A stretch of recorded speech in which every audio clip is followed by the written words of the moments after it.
Assalamualaikum warahmatullahi wabarakatuh. Kembali lagi di channel Berita Mistis. Untuk kisah kali ini masih melanjutkan dari kisah yang sebelumnya, yaitu sebuah kisah yang berjudul Bertarung dengan Raja Jin Penunggu Gedung. Sebuah kisah yang dikirim oleh teman subscriber kita yang bernama Rendra Channel. Sebelum kita masuk ke ceritanya, tekan dulu tombol like video ini dan jangan lupa tekan juga tombol subscribe channel ini dan nyalakan juga lonceng notifikasinya agar tidak ketinggalan cerita-cerita baru dari channel ini. Dan seperti apa untuk kelanjutan kisah ini? Langsung saja kita simak berikut ini.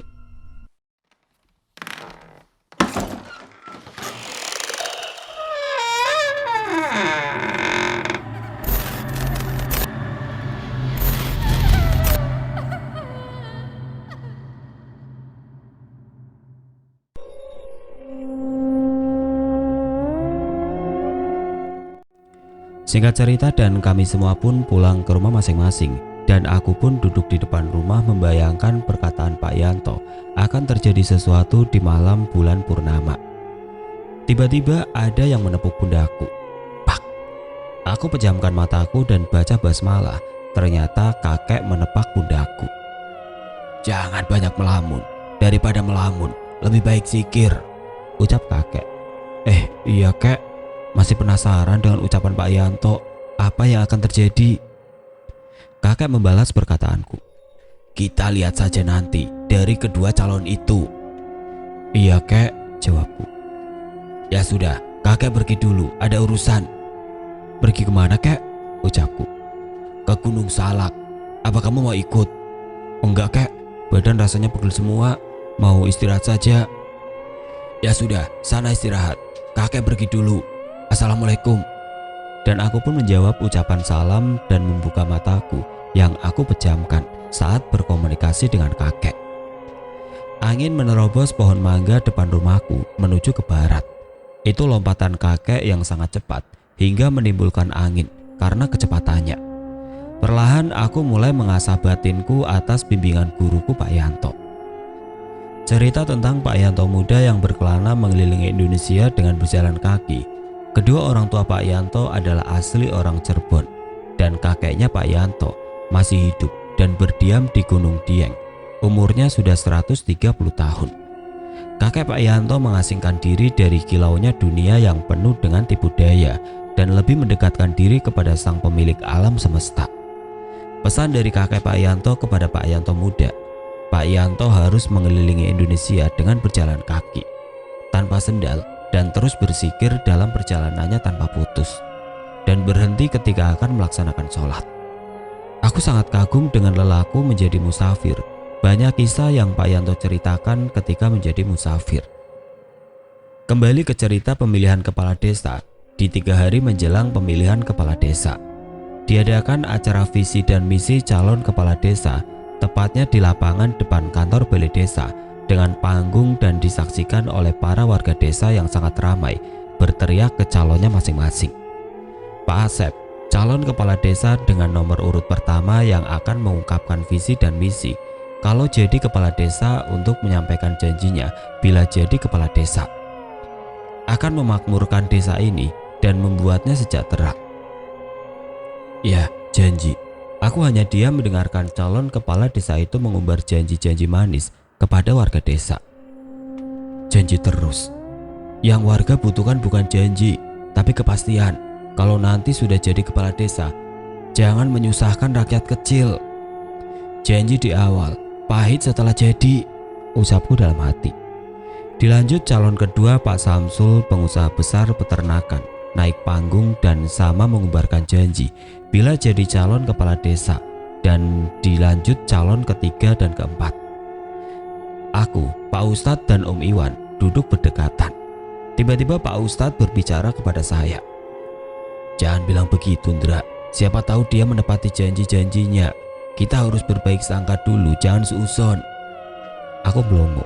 Padahal aku ngomong dalam batinku. Pak Ustadz mengetahui. Aku jadi malu dan garuk-garuk kepala sambil senyum ke Pak Ustadz. Ketahuan kan kamu ngomong apa walaupun dalam hati. Iya Pak Ustadz, saya minta maaf. Singkat cerita, malam bulan purnama pun tiba. Aku dari tadi sudah duduk di depan teras masjid bersama Pak Yanto, Pak Ustadz, dan Om Iwan. Tepat pukul 9 malam kami masih asik mengobrol. Cerita ke calon nomor urut 1. Pak Asep sedang bersama dukun untuk menghalau semua calon supaya mundur. Nama-nama yang saya tuliskan calon kepala desa adalah nama samaran, dan juga nama desa saya tidak saya sebutkan, supaya tidak ada yang dirugikan dalam cerita ini. Di rumah Pak Asep sudah banyak pendukungnya yang berkumpul di rumah, begitu juga calon yang lain. "Mbah, gimana situasi di luar sana?" Sebut saja Mbak Jarwo, pemilik ilmu kejawen yang Pak Asep bayar untuk mendampinginya. "Tenang saja, ada saya di sini. Pasukan saya dari bangsa siluman sudah berjaga mengelilingi rumahmu." Dari calon nomor 2, Pak Samsul, juga didampingi Mbak Sugiman. "Mbak Sugiman musuh Mbak Jarwo itu?" "Ya, dia musuhku. Aku bersemangat akan kubalaskan dendamku kepada kakek sialan itu." Ternyata Mbak Jarwo dan Mbak Sugiman memiliki dendam pribadi, dan dia juga ditunjuk calon-calon kepala desa untuk mendampinginya. "Kamu tenang saja, ini urusan saya." Dia juga sudah mempersiapkan pasukan demitnya berupa segerombolan buto dan gendruwo. "Iya Mbah, terus aku harus ngapain Mbah?" "Persiapkan sesaji yang sudah saya bilang ke kamu. Taruh di kamar yang sudah dikosongkan. Taruh sesaji itu di kamar." "Iya Mbah, akan saya laksanakan. Semua persyaratan sudah saya sediakan, dari mulai kembang 7 rupa, dupa, telur ayam kampung, dan ayam cemani." "Bagus, itu sudah cukup. Kakek sialan itu akan mengirim pasukannya tepat di bulan purnama sekarang di pertengahan malam." Pak Asep pun memanggil anak buahnya untuk mempersiapkan keperluan Mbak Jarwo di kamar kosong. "Aji, kamu kesini," ucap Pak Asep ke anak buahnya yang bernama Aji. "Iya juragan, ada apa?" "Kamu bawa sesaji yang sudah kamu siapkan ke kamar sebelah saya yang sudah dikosongkan. Cepat, kamu lakukan sekarang." "Baik juragan." Aji pun membawa persyaratan yang sudah disiapkan dan pergi ke kamar kosong dengan membawa persyaratan tersebut. "Semua persyaratan sudah saya taruh di kamar juragan." "Bagus, sekarang kamu ambilkan rokok buat para pendukungku di luar rumah yang sedang berkumpul, dan bagikan juga kepada warga di sini." "Siap juragan." Aji membawa 1 dus berisi rokok untuk dibagikan ke warga, dibantu temannya yang bernama Karno. Mereka berdua membagikan semua rokok dan berkeliling desa membagikannya. Dan aku pun masih berkumpul di musola, masih mengobrol dengan Pak Yanto dan Pak Ustadz dan Om Iwan. Dan tiba-tiba Pak Haji dan Pak Karno datang. "Assalamualaikum." Dan kami serentak menjawab salamnya. "Pak Ustadz, ini ada sedikit rokok 1 slop untuk begadang dari Pak Asep." "Oh iya Pak, terima kasih." Pak Ustadz menerimanya dan menaruhnya di lantai. Pak Yanto hanya melihat ke Pak Haji dengan tatapan tanpa ekspresi yang membuat Pak Haji bergetar dan pamit pergi. Ya sudah Pak Ustadz, semuanya saya pamit dulu. Assalamualaikum." Pak Yanto melihat kebungkusan rokok 1 slop dan memejamkan mata sambil berkata, "Kalian semua jangan hisap rokok itu. Bakarlah. Di sini kita semua netral, tidak memihak siapapun." Sambil menunjuk ke bungkusan rokok. "Iya Pak, saya langsung bakar sekarang." Aku kaget melihat nada tinggi Pak Yanto yang menyuruh Pak Ustadz segera membakarnya dan tidak untuk dihisap. Saya pun membantu Pak Ustadz untuk membakar rokok ini dengan menggunakan minyak tanah. Aku pun menyiramkannya ke rokok dan Pak Ustadz menyalakan bensin dan membakarnya. Kepulan asap besar hitam dan bau aroma tidak sedap dari arah rokok yang dibakar sampai aku menutup hidung karena mual ingin muntah. "Pak Ustadz, perutku mual sekali. Sepertinya akan muntah mencium bau busuk ini." "Sana, kamu pergi ke kamar mandi dan ambil air wudhu." "Baik Pak Ustadz." Saya pun bergegas ke kamar mandi dan muntah sejadi-jadinya akibat sedikit menghirup asap hitam tadi. Setelah itu saya ambil air wudhu dan kembali berkumpul. "Apa jadinya kalau rokok ini kalian hisap? Kalian akan memikirkan calon itu terus di otak kalian, dan pas pemilihan pasti kalian akan memilihnya. Calon itu sudah mempersiapkan. Bila terpilih akan terjadi sesuatu, Dan jika tidak terpilih, asap yang kalian hisap itu akan membuat kalian jatuh sakit. Aku, Pak Ustadz, dan Om Iwan hanya mengangguk mendengarkan Pak Yanto berbicara. Kita lihat, bulan purnama sudah mulai di pertengahan malam. Energi dari calon di barat dan energi calon di timur akan saling hantam. Di balik pemilihan itu, ada dendam dari kedua dukun itu. Maksud Pak Yanto akan terjadi perang antar demit? Ya, sebentar lagi kita saksikan di depan kita. Musola ini pertengahan antara calon di barat dan calon di timur. Kemungkinan perang akan terjadi di sini.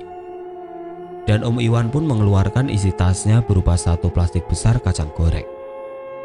Nah, gak asik kalau nonton perang demit tidak makan kacang. Kami bertiga pun tertawa. Ada-ada saja Om Iwan ini di situasi sangat genting masih bisanya bercanda. Hendra, kamu tidak bisa melihatnya secara langsung kan? Tapi kamu bisa melihatnya dengan memejamkan mata. Iya Pak, kalau mata kebuka nggak bisa lihat. Rasain, nonton perang demit memejamkan mata, kan nggak bisa makan kacang goreng. Ledek Om Iwan sambil tertawa, disahut ketawa Pak Ustadz dan Pak Yanto. Aku hanya senyum melihat Om Iwan meledekku. Tidak apa-apa, yang kamu lihat itu aja udah cukup. Dan minum air manakib ini, biar saat melihat demit energimu tidak terkuras. Aku pun meminum air manakib yang selalu Pak Ustadz bacakan di depan botol air mineral ketika membacakan kitab manakib Syekh Abdul Qadir Al-Jailani. Di pertengahan malam benar-benar sangat hening. Bahkan suara binatang malam pun tidak terdengar, seperti menandakan akan terjadi sesuatu yang besar. Tapi angin masih bertiup dengan kencang. Mbak Jarwo pun sudah masuk kamar dan komat kamit. Begitupun Mbak Sugiman di pihak barat, Mbak Jarwo di pihak timur. Tiba-tiba aku dikagetkan dengan datangnya bola api berwarna merah dari barat melesat ke arah timur dan dihantam oleh bola api berwarna hijau. Keduanya saling bertabrakan. Bola api itu tanda awal dimulainya perang. Siap-siap kalian. Dra, kalau kamu ingin lihat, pejamkan matamu. Iya Pak. Dan aku pun minum air putih yang diberikan Pak Yanto. Semua duduk sila melihat ke samping musola, area persawahan yang belum ditanam padi. Dan aku mulai membuka kunci mata batinku, mengucapkan basmalah dan pemagaran gaib. Aku melihat kakek sudah di sampingku, tapi dengan wujud kakek memakai baju hitam serba hitam khas Sunda. Kakek, dari kapan kakek sudah di sini? Tanya aku dengan suara batin. Kakek sudah di sini saat kamu membakar rokok itu dan muntah. Kakek datang untuk melihat demit-demit kebun bertempur, sambil tersenyum. Tapi tumben sekarang gak berwujud harimau, ucapku. Sengaja, biar demit-demit itu tidak kabur melihat kakek. Dan tiba-tiba dari arah barat, aku melihat segerombolan genderuwo membawa garda disusul di belakang para butok. Dengan ganasnya, seperti ingin cepat berperang dan melahap semua yang ada di depannya. Dan pihak timur dengan ular-ular berwujud setengah manusia, sangat besar dengan jumlah yang banyak, disusul siluman berbentuk badan manusia berkepala anjing dan masih banyak siluman lainnya. Aku hanya melongo melihat di batinku. Pemandangan mengerikan pertempuran para demit. Hujan besar pun datang. Angin sangat besar di area persawahan. Kilat saling menyambar. Teriakan-teriakan perang dari kedua belah pihak saling bersautan. Aku gemetar melihat pemandangan yang tidak lazim ini. Sampai tidak terasa keringat bercucuran membasahi bajuku. Panglima perang dari kedua belah pihak maju dari timur, sesosok manusia berbadan ular dengan warna hitam pekat dan menggunakan perlengkapan dan baju perang berwarna emas. Sedangkan panglima yang maju dari arah barat, buto atau raksasa, membawa garda besar. Teriakannya membuat kilat saling menyambar. Gila, ini gila, teriakku di batin. Kakek hanya memandangku dan tersenyum. Kalau kamu tidak kuat melihat pemandangan ini, buka saja kedua matamu, Jang. Tidak kak, biarkan saja, ini melatih mentalku juga, ucapku. Dan dilanjut ada suara Pak Yanto. Dra, apa kamu masih kuat melihat pemandangan ini? Insya Allah Pak, saya kuat, sambil melatih mentalku juga. Bagus, nanti juga akan terbiasa dengan pemandangan ini, ucapnya lewat batin. Aku lihat Om Iwan di mata batinku terus memakan kacang dengan tatapan serius ke arah persawahan. Pak Ustadz juga dengan sebatang rokok dan santai melihatnya. Kembali ke pertempuran para demit. Menyerahlah ular siluman, akan aku makan kau sekarang juga. Tidak sudi aku menyerah kepadamu, makhluk rendahan. Ini ketiga kalinya kita bertempur dan selalu imbang. Dan sekarang, lihatlah akhir darimu, makhluk rendahan. Beraninya kau ucapkan seperti itu. Akan aku buat kau menderita seumur hidupmu, cacing sialan. Panglima ular sangat marah dengan perkataan Buto hingga mengeluarkan pedang di punggungnya, dan tampak cahaya kebiruan dengan terbukanya pedang Panglima ular itu. Dan tidak mau kalah teriakan Buto hingga yang mendengarnya berdenging kedua kupingnya. Teriakannya disambil kilatan petir dan mengangkat garda ke atas, dan garda diselimuti api yang menyala. Hantaman pun terjadi antara pedang dan garda, membuat petir menyambar ke arah pertempuran, dan angin yang kencang, efek gesekan energi kedua panglima perang. Dan disusul tentara Buto dan tentara ular siluman saling menikam satu sama lain. Teriakan kesakitan dari makhluk-makhluk yang sedang berperang itu, pertempuran yang imbang saling mengadu kesaktian dan hantaman keras, dan membuat petir semakin mengeluarkan dentuman kerasnya. Aku hanya menelan air liurku melihat pertempuran demit yang tidak mau mengalah. Keduanya ingin meraih kemenangan. Pukulan demi pukulan Buto ke arah ular terus ditahan, dan sesuatu terjadi. Satu makhluk genderuwo yang terpenggal kepalanya dilempar ke arah kami. Masih terjadi pertempuran dahsyat antara Buto dan ras siluman, sampai tiba-tiba melayang ke arah kami yang sedang duduk di teras musola. Satu sosok genderuwo yang sudah tanpa kepala dilepas ke arah kami oleh bangsa siluman. Flag kakak yang di samping saya maju dan menendangnya kembali. Dah, pertempuran mulai dikuasai ras Buto. Siluman ular mulai terdesak, banyak pasukannya yang mati di medan perang, dan Panglima ular melesatkan sesuatu ke langit cahaya hijau. Kau sudah terdesak, sekarang ajalmu ada di tanganku, ular bodoh. Panglima ular tidak menjawab perkataan Buto tadi. Dia terus mengirim sinyal warna hijau, seolah-olah sinyal bantuan. Datang sesuatu yang besar dari arah selatan. Angin besar dengan lewatnya makhluk dari selatan membuat genteng rumah warga banyak yang terbang. Warga ketakutan dengan datangnya angin besar dari arah selatan menuju area persawahan. Astagfirullah, makhluk apa itu dari selatan? Sepertinya Panglima ular tersesat. Dia mengirim sinyal hijau ke langit, tanda sinyal bantuan. Dan aku pun melihat dari selatan angin besar.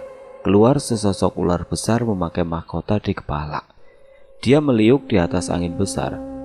Putri ular setengah badannya ular, pinggang sampai ke atas, bentuk wanita cantik, memakai mahkota raja, memakai selendang hijau, dan membawa tombak trisula, mengarah ke area pertempuran.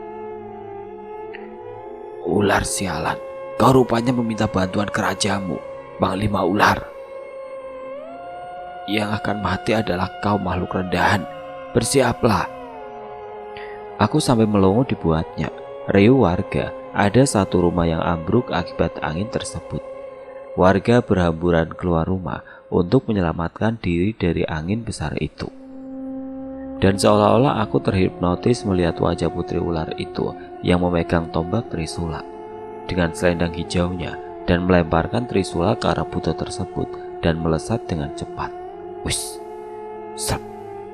Tepat dada raksasa itu tertancap pusaka ratu ular itu dan berteriak kesakitan. Dan Panglima perang dan anak buahnya yang tadi sedikit mundur kini menyerang balik, membuat keadaan berbalik. Satu persatu anak buah Buto dibantai habis. Ratu ular masih melihat sambil melayang. Di atas pertempuran prajuritnya yang menghabisi demit Buto itu. Yang kalian lihat itu rajanya. Kalian pasti tahu siapa dia. Putri Raja Siluman Ular, ucap Pak Yanto. Tiba-tiba pundakku ditepak sangat keras karena dari tadi seperti terhipnotis melihat wajahnya. Prak, aduh sakit. Kakek, kenapa pukul pundakku? Tanyaku. Kau sudah terhipnotis oleh siluman ular itu. Hati-hati. Astagfirullah, ucapku. Kalian semua jangan ada yang melihat ke arah wajahnya. Dan kemenangan pun didapatkan oleh para siluman dengan teriakan panglima yang menghabisi semua ras buto. Aku melihat ke putri ular itu, dan tiba-tiba dia melirik ke arahku sambil tersenyum. Dan langsung ditutupi oleh badan Pak Yanto dan jin kakek saya, supaya ular itu tidak melihatku karena aku masih bujang, belum menikah, jadi pasti dia mengincarku. "Bahaya," ucap kakekku. "Pak Ustadz Iwan, bawa Indra masuk ke dalam musola." Aku dipaksa masuk ke dalam musola dan ular itu pasukannya melesat ke selatan dengan kemenangan. Alhamdulillah, perang telah selesai. Mbah Sugiman, dukun yang mengalami kekalahan, langsung memuntahkan banyak darah dari hidung dan mulutnya dan terkulai tidak berdaya. Diikuti calon kades kedua jatuh pingsan. Singkat cerita, sehari sebelum pemilihan, satu persatu calon mengundurkan diri dari nomor 2, 3, dan 4, hingga terpilihlah Pak Asep sebagai kepala desa. Warga yang rumahnya hancur tertiup angin mulai diperbaiki oleh Pak Asep dan anak buahnya, dan genteng warga yang hancur langsung diganti. Dan Pak Sugiman, dukun sakti, telah dimakamkan akibat kehabisan darah, dan Pak Samsul yang menggandeng dukun itu dibawa ke rumah sakit karena koma. Apapun yang terjadi, semoga yang memegang kepala desa menepati janjinya. Cerita selanjutnya menolong sukma Pak Samsul yang dibawa oleh Ratu Ular. Di pagi hari yang cerah, aku terduduk sambil menikmati nyanyian burung dari alam dan hangatnya mentari pagi. Tiba-tiba HP bergetar. Pak Ustadz menelponku. Aku angkat teleponnya. "Assalamualaikum, Dra." "Waalaikumsalam, Pak Ustadz." "Istri Pak Samsul tadi menelpon saya. Dia meminta bantuan doa buat suaminya yang 2 hari belum sadar di rumah sakit." "Oh iya Pak Ustadz," ucapku. "Dikarenakan masih dirawat di rumah sakit di kota Subang. Nanti malam kita bertiga, saya, Mas Iwan sama kamu." Dan kami bertiga pun berkumpul seperti biasa di depan teras masjid. Saya, Om Iwan, dan Pak Ustadz. Om Iwan memulai obrolannya.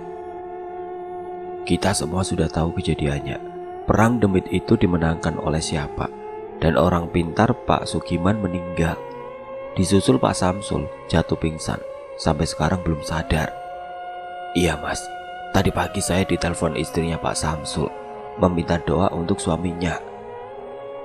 Dan saya tanya, apa yang mengakibatkan Pak Samsul belum sadar menurut dokter. Kata dokter, tidak ada penyakit ataupun apa yang mengakibatkan dia belum sadar. Tapi kondisinya seperti orang koma." "Berarti penyakitnya non medis dong Pak Ustadz?" "Iya Ndra. Pasti ada sangkutannya dengan perang demit di pemilihan kades yang kita saksikan. Kita sekarang bertiga berzikir bersama di musola ini, memohon petunjuk kepada Allah Subhanahu wa Ta'ala." Tiba-tiba HP Pak Ustadz berdering. Ternyata Pak Yanto menelpon dan diangkat oleh Pak Ustadz. "Assalamualaikum." "Waalaikumsalam Pak Yanto." "Kamu sekarang ambil air wudhu Iwan dan Hendra, ajak langsung ke dalam musola." "Iya Pak." "Pak Samsul sukmanya dibawa oleh putri ular itu. Sehari lagi, kalau tidak sadar, maka akan fatal, tidak akan bisa kembali lagi." "Iya Pak, terus apa yang saya lakukan Pak?" "Kamu bertiga pergi ke sana, biar saya pantau dari sini. Karena sukmanya Pak Samsul masih ditahan di kerajaan siluman ular." "Baik Pak." "Hendra juga ikut Pak?" "Ya, bawa saja. Dia kan masih tahap awal belajar meraga sukma." "Gak apa-apa, ajak saja. Aku sudah mengobrol dengan kakeknya di sini." "Baik Pak." Setelah menelpon, Pak Ustadz menyuruh kita mengambil air wudhu, dan kami pun selesai berwudhu dan masuk musola. Aku berkata dalam hatiku, jangan-jangan Pak Ustadz dan Om Iwan mau meraga sukma, membantu keluarga Pak Samsul. Aduh, saya kan selalu gagal dalam meraga sukma. Apa bisa? Sekalinya bisa, badan hanya melayang, tidak bisa digerakkan. Sedikit cerita saat belajar meraga sukma. Sudah berapa kali saya selalu gagal meraga sukma, yang ada blank, gelap, dan ambruk. Sekalinya berhasil sudah keluar, tapi badan halusku tidak bisa digerakkan. Dra, kamu sudah siap meraga sukma? Insya Allah Pak Ustadz. Makanya kalau belajar yang fokus, biar nggak selalu ngeblank. Kamu harus fokus satu titik. Sekarang dicoba dulu. Kalau nggak bisa, biar saya sama Pak Ustadz yang pergi. Siap Om, saya coba lagi. Kami pun mulai bersila. Pak Ustadz di depan saya dan Om Iwan di belakang. Lampu musola dimatikan dan musola dikunci dari dalam oleh Pak Ustadz supaya aman. Setelah itu kami pun mulai membaca kunci awal memagar raga, agar raga nyata kita tidak dijaili oleh jin-jin di sekitar dengan membaca surah-surah yang ada di dalam Al-Quran. Dan badan pun telah dibacakan ayat pemagaran. Lalu tahap kedua pembukaan kunci awal meraga sukma. Setelah kami fokus dan sudah membaca, dan mulai aku pejamkan mata, fokus. Alhamdulillah aku bisa melewati lorong hitam dan masuk ke lingkaran putih. Dan biar cahaya memenuhi, dan aku pun mulai terangkat dari raga nyataku. Raga halus keluar dari punggung naik ke atas melayang. Aku melihat diriku, Pak Ustadz dan Om Iwan sedang terduduk semua, dan raga halus masih melayang. Aku belum bisa menggerakkan. Aku baca doa-doa dan surah Al-Quran untuk menguasai raga halusku. Dan prak, punggungku ditepak lumayan keras. Prak, kulihat kakek yang berwujud harimau putih menepakku. Alhamdulillah aku mulai bisa menggerakkan badan, tangan, dan kakiku mengontrol semua. Kakek juga ikut, ucapku. Ya, kakek ikut. Kalau kakek nggak ikut, bahaya. Kamu baru belajar dan masuk ke dimensi lain. Iya kek. Oh iya, kemana Pak Ustadz dan Om Iwan? Ucapku. Lihat di atas kamu. Mereka sudah di atas musola nunggu dari tadi. Aku pun melihat ke atas. Pak Ustadz dan Om Iwan sudah nunggu. Lama sekali. Makanya kalau pas latihan itu yang serius, jangan memikirkan yang lain. Om Iwan masih ngomel-ngomel gak jelas menungguku lama. Ya sudah, jangan ribut di sini. Jang, kamu naik ke punggung kakek, cepat. Iya kek. Aku pun menyusul ke atas musola dengan menunggangi kakek. Ada yang aneh, baju yang aku pakai bukan baju di raga kasarku. Pak Ustadz memakai jubah serba putih dengan tasbih di tangan yang menyala. Om Iwan dengan menggunakan pakaian tempur khas kerajaan dengan 2 pedang di punggungnya. Dan aku pun melirik ke badanku. Sama, baju besi dengan 2 senjata di pinggangku, keris bergagang naga dan kujang. Aku pun bertanya ke Pak Ustadz perihal pakaian ini. Pak Ustadz, kok pakaian kita begini? Ya, kalau kita sudah bisa menguasainya dan keluar dari raga kasar kita, pakaian yang kita gunakan pun akan berbeda. Pakaianmu dan Iwan adalah dari Pak Yanto. Sudah, ayo, kita tidak boleh terlalu lama. Kita langsung menuju ke timur. Kami bertiga pun melesat ke arah timur. Aku menunggangi kakek, melesat dengan cepat dan melewati kabut hitam dan sudah berada di tengah hutan. Dari kejauhan ada kerajaan besar berkilauan seperti dari emas. Gerbang kerajaan berupa patung-patung ular dengan penjaga yang sangat banyak. Kami pun berhenti dan masih melayang di atas.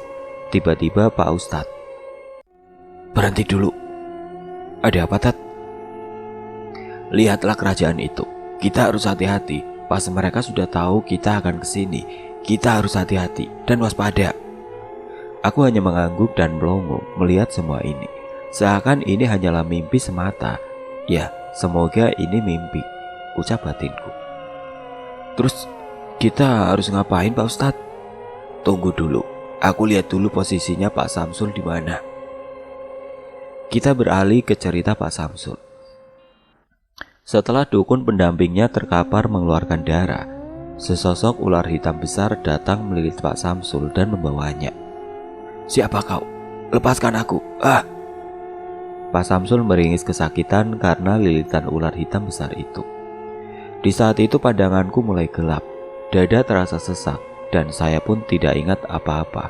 Gelap. Aku tersadar sudah berada di suatu tempat yang asing bagiku. Tanganku diikat rantai besar sampai ke badanku, dan aku pun ditendang dari belakang dan tersungkur ke depan. Bok! Ah, siapa kalian? Mau dibawa kemana saya? Dua algojo berbadan besar rupanya sangat menyeramkan. Berbadan manusia tapi bersisik ular dengan lidah bercabang yang terus keluar. Seperti ular, tidak membalas sautannya dan menggeret rantai yang mengikat Pak Samsul dengan paksa ke depan gerbang berbentuk ular kemasan. Setibanya masuk dalam gerbang sudah berkumpul. Aku melihat semuanya sama manusia bersisik ular. Terus meneriakiku. Ada yang melempar dengan batu hingga membuat luka di badanku. Aku hanya pasrah dan meringis kesakitan.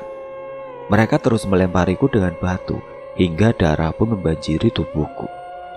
Aku terbelalak tidak percaya melihat di depanku sebuah istana besar dan banyak patung-patung ular. Dan aku pun bersiap di depan istana yang sudah banyak dikelilingi makhluk-makhluk yang berkulit ular. Jumlahnya sangat banyak. Dan keluarlah ratu memakai mahkota dari pintu istana dan para pembesar istana. Dan aku pun berteriak, "Tolong lepaskan saya, apa salah saya?" "Beraninya kau menanyakan apa salahmu, dasar manusia bodoh. Kau tahu Jarwo dukun itu, dia adalah abdiku, jadi aku membantunya. Maafkan saya Ratu, saya tidak tahu, maafkan saya, tolong lepaskan saya." "Tidak bisa, prajurit, bawa manusia bodoh ini ke penjara, siksa dia." Kedua algojo langsung menyeret paksa Pak Samsul dengan teriakan kesakitan dan dimasukkan ke dalam penjara. Pak Samsul melihat banyak sekali orang-orang yang dipenjara dan disiksa. Mereka minta tolong dilepaskan, jumlahnya sangat banyak dan terus-terusan disiksa. Dan Pak Samsul memberanikan diri bertanya kepada algojo, "Siapa mereka semua yang disiksa begitu keji dan dipekerjakan sambil dicambuki?" "Mereka semua adalah orang-orang yang minta pesugihan dan juga dukun-dukun yang melawan kepada kami, seperti kamu, bodoh," ucapnya bengis. Dan tiba-tiba Pak Samsul dilempar ke dalam penjara dengan keras hingga kepalanya membentur dinding batu. Brak! Pak Samsul hanya meringis kesakitan dan menangis sejadinya minta untuk dikeluarkan. Kembali ke kita bertiga yang masih melayang di atas hutan dan masih memandang istana yang sangat jauh berada di tengah hutan. "Tadi saya menerawang ke istana kerajaan ular. Pak Samsul dimasukkan ke dalam penjara di bawah tanah dan disiksa." "Ya sudah, kita langsung mulai saja." "Tidak, kita butuh strategi. Iwan dan saya menyerang dari depan istana, Hendra dan Harimau Putih dari belakang istana. Cari celah masuk buat ke istana, tepatnya ruangan penjara. Sebelum kita melakukannya, kita berdoa kepada Allah, memohon perlindungannya." Kami pun berdoa. Selesai berdoa dengan strategi, saya dan kakek memutar arah untuk pergi ke belakang istana. Om Iwan dan Pak Ustadz dari depan istana. "Kakek tahu ini kerajaan siapa?" ucapku. "Iya, tahu. Ini kerajaan ular blorong. Kamu harus hati-hati. Yang aku takutkan, dia mengambil sukma Pak Samsul agar kita semua pergi ke sini. Karena sepertinya ratu itu mengincarmu, Jang." "Ah, mengincar saya? Apa salah saya sehingga dia mengincar saya, kek?" "Ini hanya perasaan kakek. Semoga tidak terjadi. Kita harus ke belakang istana, tempat orang-orang disiksa." "Iya, kek. Apakah kakek tahu tempat penyiksaan di istana ini?" "Ya, kakek tahu. Dulu kakek pernah ke sini berperang, siluman harimau dengan siluman ular." Pak Ustadz dan Om Iwan sudah bergerak ke depan istana dan dihadang oleh dua penjaga bertubuh besar bersisik ular dengan membawa tombak. "Hei, kalian manusia, sedang apa di sini? Mana ratu kalian? Cepat lepaskan saudara saya yang ditahan olehnya." Om Iwan yang sudah memegang dua pedang dan ancang-ancang di samping Pak Ustadz. "Tidak semudah itu. Kau ingin bertemu dengan ratu? Hadapi saya dulu." Satu algojo berancang siap menyerang. Satu lagi mengirimkan sinyal hijau dari telunjuknya. Sinyal hijau berarti bantuan atau siaga ada penyusup, seperti yang dilakukan Panglima Ular saat perang bertarung. Dan tiba-tiba kedua makhluk itu langsung menyerang. Dengan tasbih di tangan Pak Ustadz yang terus berzikir, saat tombak akan menyerang, ditahan oleh tangan Pak Ustadz dan mengibaskan tasbih tepat ke muka makhluk itu. Langsung ambruk tidak berdaya. Dan satu lagi menyerang Om Iwan, ditahan dengan kedua pedang dan melemparkan tombak ke kiri dan segera melesatkan pedang dan menebas kepala hingga terpisah kepala dan badan. Dan di depan gerbang ada 4 panglima perang berjejer diikuti ribuan prajurit siaga perang. Saya pun masih melihat Pak Ustadz dihadang ribuan demit dan berbicara kepada kakek. Lihat, ribuan demit itu menghadang Pak Ustadz hanya berdua dengan Om Iwan. Apa kita tidak pergi ke sana saja, kek, membantu Pak Ustadz? Biarkan saja, nanti juga ada yang akan datang. Kita jalankan strategi yang diucapkan Pak Ustadz. Iya, kek, ucapku. Kembali ke area Pak Ustadz dihadang ribuan demit ular. Manusia, beraninya kau mengacau di kerajaan kami. Mau apa kalian mengacau di sini? Nadanya bengis dan marah. Saya ingin bertemu ratu kalian yang sudah menangkap saudara kami. Cepat lepaskan. Siapa yang kalian maksud ditangkap oleh bangsa kami? Yang kalian bawa paksa, namanya Pak Samsul. Satu panglima lagi maju ke depan dan tertawa. Beraninya kau seenaknya ingin meminta dia kembali. Dan kalian berdua juga akan saya tangkap dan saya siksa. Bersiaplah. Oke, bila ini yang kalian inginkan, akan saya acak-acak kerajaan kalian. Kau panglima, berhadapan langsung denganku. Akan aku potong-potong kau. Sombong sekali kau anak muda. Berani kau. Ini dunia kami. Kekuatan kami lebih besar di dunia kami. Jangan sombong kau. Pak Ustadz dan Om Iwan berancang-ancang siap perang dengan ribuan makhluk siluman ular. Setelah komando dari 4 panglima memberi isyarat, prajurit siluman ular menyerbu Pak Ustadz dan Om Iwan. Dan tiba-tiba dari arah belakang hutan, ada sesuatu yang mendekat sangat cepat. Auman harimau dari arah belakang membuat prajurit yang akan menyerang berhenti. Sesuatu makhluk besar yang membuat pohon bergoyang. Dan tiba-tiba lesatan 4 harimau hitam, belang, kuning, dan merah melompat dari arah belakang Pak Ustadz dan Om Iwan. Mereka berdiri di belakang Pak Ustadz dengan badan sangat besar, gigi siap untuk melahap mangsanya, dan disusul ribuan prajurit harimau. Membuat keempat panglima itu terdiam melihat pemandangan ini. Kalau kalian melepaskan sukma Pak Samsul, perang ini tidak akan terjadi. Sialan kau siluman harimau, jangan ikut campur. Setelah dulu kau acak-acak kerajaan kami. Harimau hitam dengan bengisnya maju ke depan. Ular sialan, cepat kau lepaskan manusia yang kau tawan, atau aku akan melahapmu seperti dulu aku melahap ayahmu. Kau yang akan mati di sini, kucing hitam. Ini yang saya tunggu agar dendamku terbalaskan atas kematian ayahku yang kau perbuat. Auman harimau hitam menggelegar menandakan akan segera dimulai peperangan. Ribuan harimau siaga dan perang pun dimulai. 4 harimau melawan 4 panglima ular. Loncatan-loncatan ribuan harimau langsung menerkam musuh. Pak Ustadz dan Om Iwan pun berperang, menebas satu persatu prajurit siluman ular. Aku dan kakek sudah berada di belakang istana. Dan seolah kakek sudah tahu, segera melompat benteng dan saya pun masuk ke belakang istana. Lihat 2 penjaga itu, Jang. Itu tempat penjara. Kakek yakin manusia itu ada di dalam, ucap kakek. Aku pun turun dari punggung kakek dan mengendap. Gunakan kujang itu supaya membunuh langsung 2 penjaga itu. Iya, kek.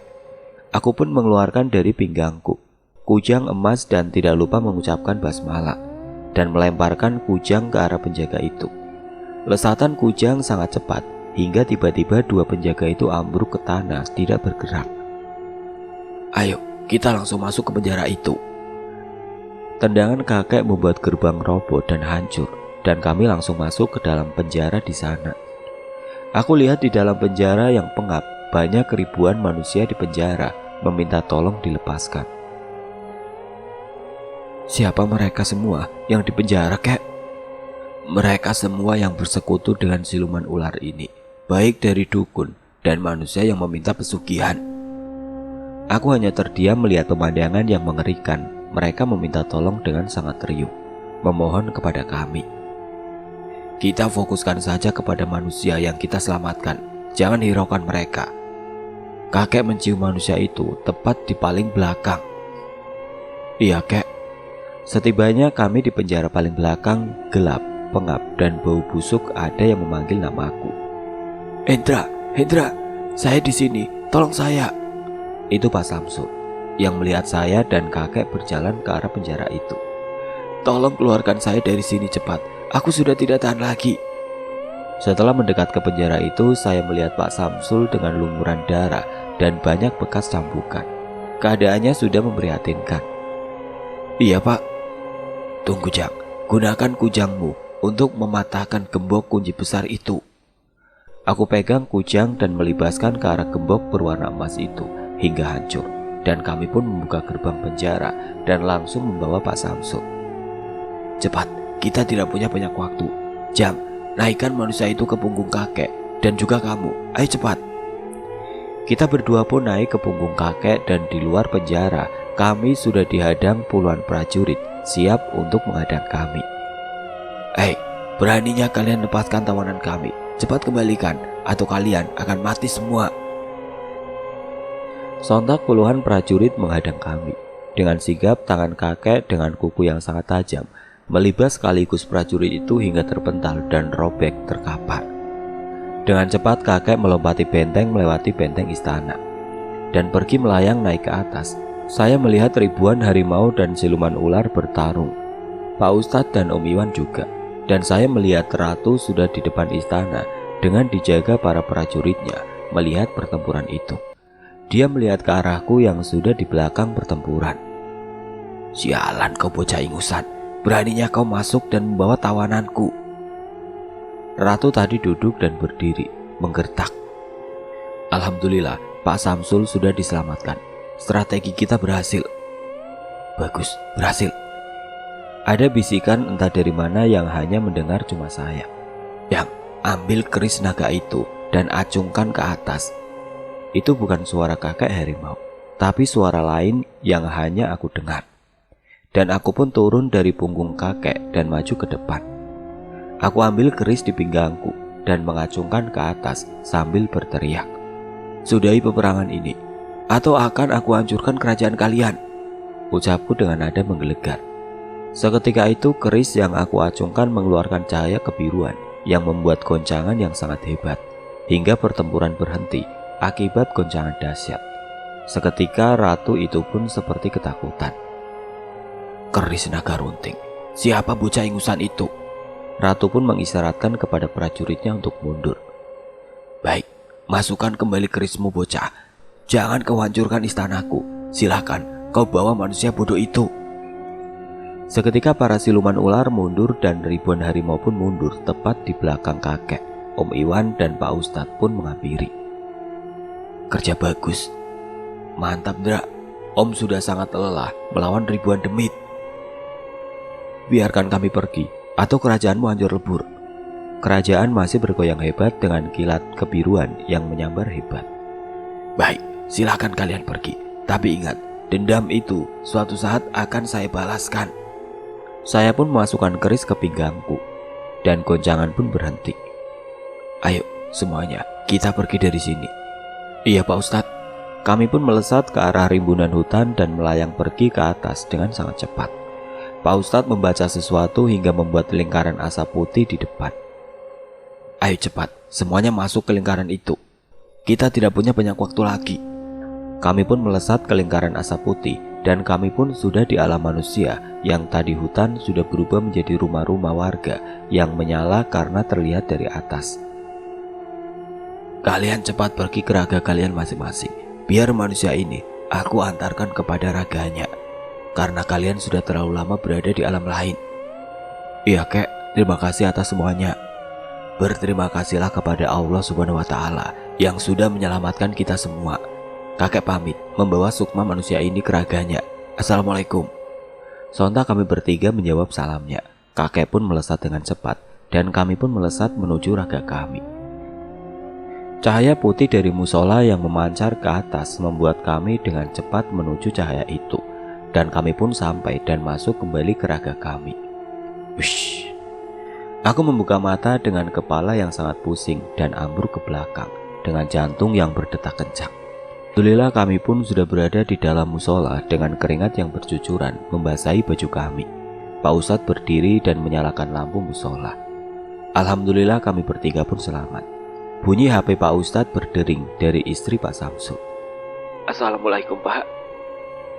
Waalaikumsalam. Ada apa Bu? Alhamdulillah Pak Ustadz, suami saya sudah sadar dan suami sudah membuka mata. Namun kondisinya sangat lemah hingga harus dirujuk ke rumah sakit besar di kota Bandung. Berterima kasihlah kepada Allah yang telah menyelamatkan Pak Samsul dan bertobatlah kepada Allah. Itu pesanku Bu kepada Pak Samsul. Baik Pak, nanti akan saya sampaikan pesan Pak Ustadz bila kondisi suami saya sudah benar-benar fit. Ya sudah Bu, jangan lupa terus bacakan ayat Al-Quran dekat Pak Samsul dan mohon keselamatan kepada Allah Subhanahu wa Ta'ala. Iya Pak Ustadz, akan saya laksanakan. Terima kasih atas nasihat dan doa Pak Ustadz. Assalamualaikum. Waalaikumsalam. Pak Ustadz pun menutup HP-nya dan melihat ke arah kami yang masih tiduran di dalam musola dan membuka kunci musola yang dikunci dari dalam. Angin pun masuk ke dalam musola membuat saya langsung duduk dan coba untuk berdiri. Namun agak sedikit lama karena kaki saya kesemutan. Beda dengan Om Iwan, langsung berdiri dan keluar menghampiri Pak Ustadz di depan teras musola yang sudah menyalakan rokok sambil meminum kopi. Aku pun memaksakan untuk berdiri tergopoh-gopoh keluar musola. Kenapa kaki Mundra? Kayak orang pincang saja. Kaki saya kesemutan Om. Sudah, sini, biar saya pegang supaya aliran darahnya lancar. Alhamdulillah pijatan Pak Ustadz membuat kakiku sedikit enak digerakkan dan kami pun duduk sambil merokok dan ngopi.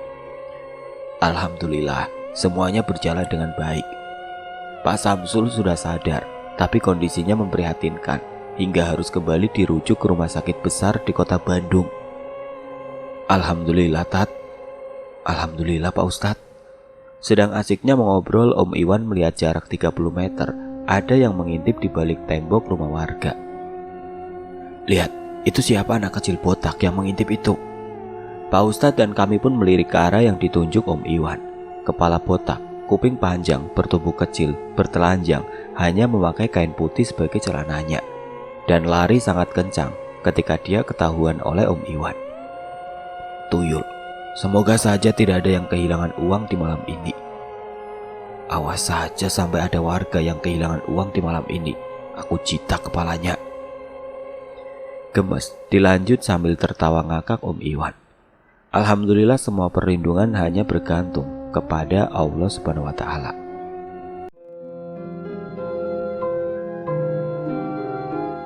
Oke teman-teman, sekian untuk cerita kali ini. Semoga apa yang sudah saya sampaikan dalam kisah ini dapat dijadikan pelajaran untuk kita semua.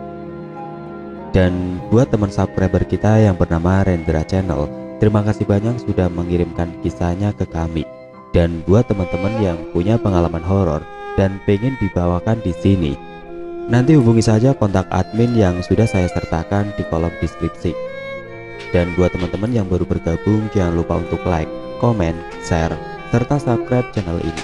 Dan nantikan kisah-kisah horor berikutnya tetap di channel Berita Mistis. Wassalamualaikum warahmatullahi wabarakatuh.